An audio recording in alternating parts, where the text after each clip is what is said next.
Hi everyone, good morning and happy Sunday! Welcome back to my vlog where we will talk about parenting, education, and how we can support each other as we raise and teach the next generation.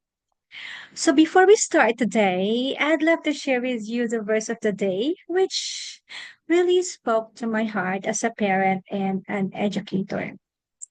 Let me share my screen with you. Yes, now I would like to share with you our verse of the week, which we could also apply for the entire week. Okay, 1 Corinthians chapter 10, verse 13. No temptation has overtaken you except what is common to mankind, and God is faithful.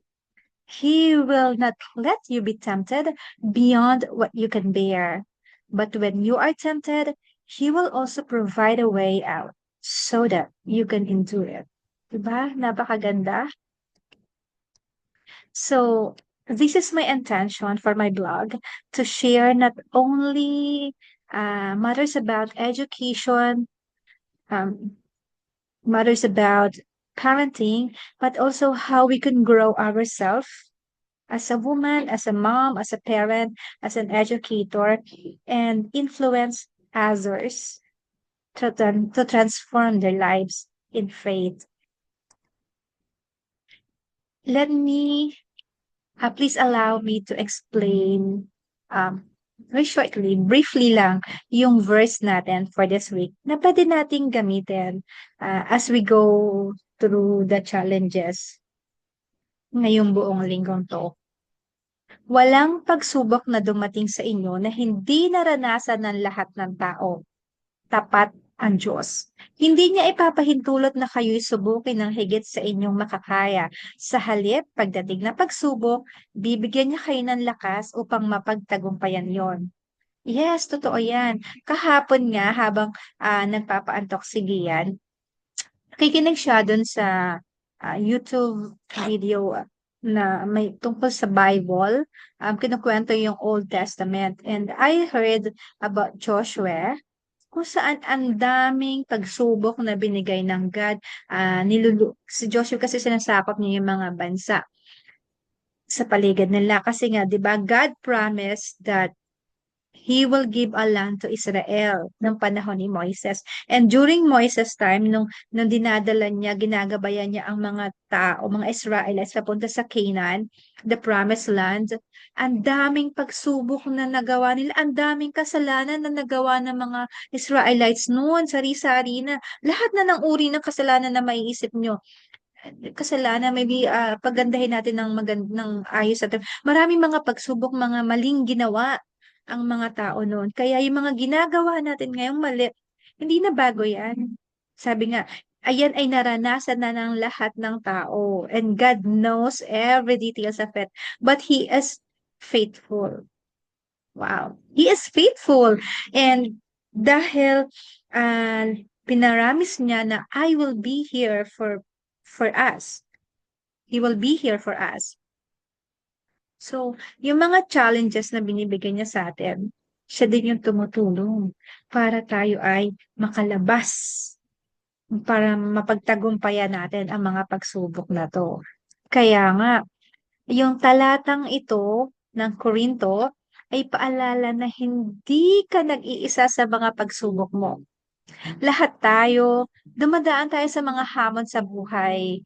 Pero ang magandang balita, una, tapat ang Diyos. Pangalawa, hindi niya hahayaang mapunta ka sa sitwasyon na hindi mo kakayanin. He won't give us any challenges that would bring us down. Yes. At lagi siyang nagbibigay ng paraan para makalabas o makatawid tayo sa pagsubok na yon. Why is God challenging us? Para mag-grow yung faith natin sa Kanya. Kaya nga, dumaan man tayo sa problema, tatandaan, hindi ito lampas sa ating kakayahan. Kaya pag may pagsubok ka ngayon, hinga lang ng malalim. Ipaalala mo sa sarili mo, kaya ko to! Sus, mas malakas ako sa problema ko. Yan lang. Walang pera. Sus, mamaya, madami akong pera. Wala kaming pagkain. Mamaya, yung mga kapitbahay ko kakatok sa akin. Pagkain po para sa inyo. Something will happen. Kung ikaw ay umiiyak, nalulungkot, just go out. You have your family and later you will feel, hindi pala naman problema yung nag-iisa ako ngayon. I have my family. So, mas malakas yung surroundings mo kaysa dun sa iniisip mong problema. And that's what it meant sa ating kwentuhan. Okay? Mas malakas ka. Ganyan lang yung problema, oh. Kaya bawat pagsubok, may kalakip na biyaya yan. Lakasan mo lang yung loob mo at kumapit ka sa kanya. Kung may sakit ka, it's just a trial. Have faith. Si Job nga, sa Job sa Bible, ang dami-dami niyang sugat sa buong katawan niya. Si Naaman, yung parang soldier, nagkaroon siya ng leprosy. And what happened? Kahit ang putik-putik nung sinabi sa kanyang lubluban niya, he had faith in God and voila, everything's gone. See, that's the blessing. Nabagsak ka, bumagsak ka sa exam, bumagsak ka sa board, pero yung palang pagbagsak mo is a kind of way lang para maibigay sa'yo ni God yung mas tamang gift para sa'yo. Mas tamang trabaho, mas tamang tao na tutulong para ma-review ka, makapasa ka, you know, laging may blessing. Okay?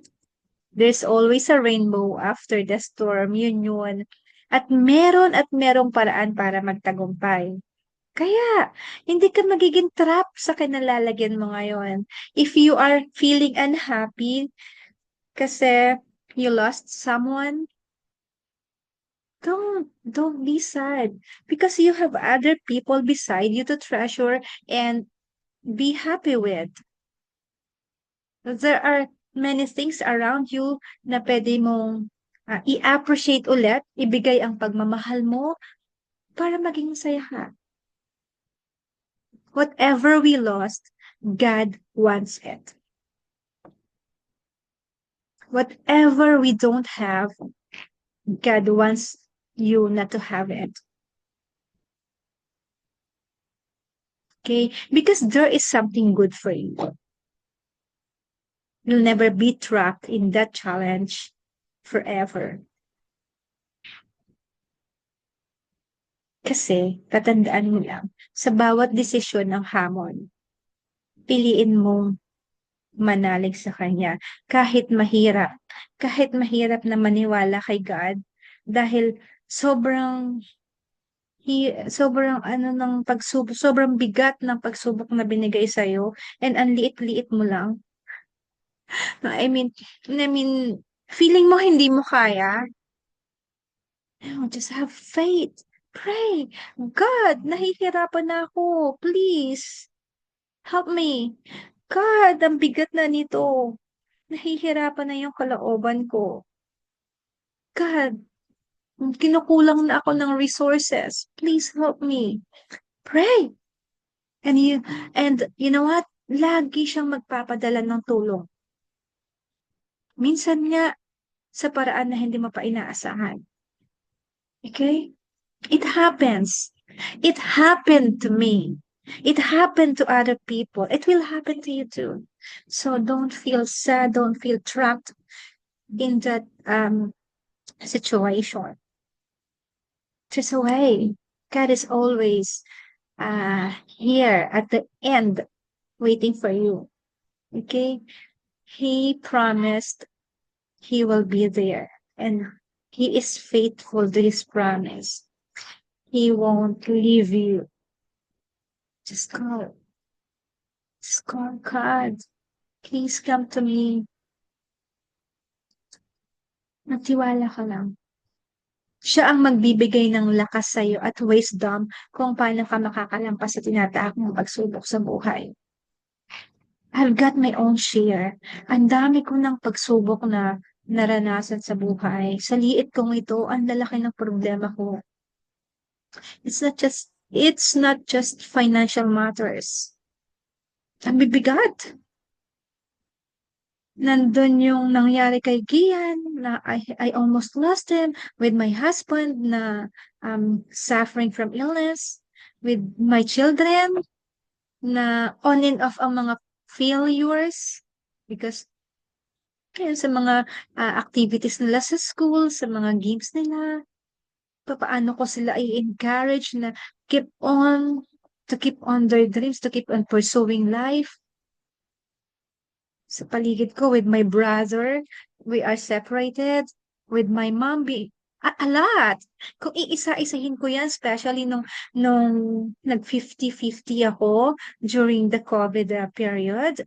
My gosh, I think naikwento ko siya sa inyo before, pero there would be a time where I would share that with you. Kasi ang daming miracle na nangyari doon, and I surpassed. Now, you see me smiling, and I won. Yes, because we are the warrior of God. Okay? Just trust. Yun lang. Nothing else. God listens. Nakikinig siya sa atin. Because God is good all the time. Listen, listen to God and pray. Pray. Pray and call His presence in your life. Hindi ka nag-iisa. If you're sad, don't be.